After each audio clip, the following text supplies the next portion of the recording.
The objects in the Royal BC Museum collection speak volumes, helping visitors understand our province's history. But what if you can't get to the museum? Well, thanks to outreach kits, the museum can now come to you. Veronica Cooper explains. All right, are you ready to see my first item? It may look like a blanket, but this is actually a Royal BC Museum outreach kit. Let's go with this. I mean, that's all that's on there. That's just one thing. Outreach kits are a way to bring the museum to those who can't get there. A cat. Pamela thinks it looks a bit like a cougar, long and skinny. I think it might be a sign for somewhere or other. We get lots of local visitors coming, but we have to also think about people who cannot get here. So either maybe they live in a care facility or they have transportation difficulties. So we were looking at creating a resource that we could send to care homes around the province to allow opportunities for seniors to socialize.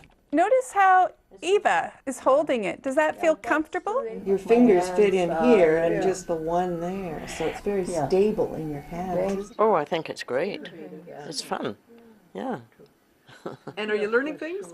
Oh, certainly. I'm not sure whether I'm going to retain it, but I'm learning it for today anyway. The residents are getting a lot from this. It brings up their self-esteem and it brings up their good feelings. We've been all over the place and looking at different things, and you know, it's been very interesting, especially for me because I like history. Interesting learning something different? Always, yes. Always nice to learn something different. And it looks like it's worn a bit. And the benefits of outreach kits go beyond learning about objects.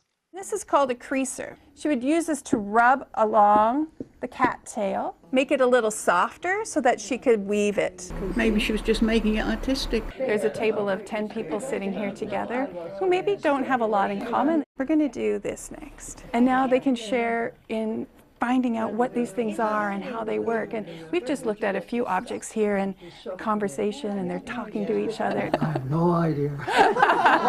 And that socialization is so important for their overall well-being. Just another way museum staff help share their love of history and of learning.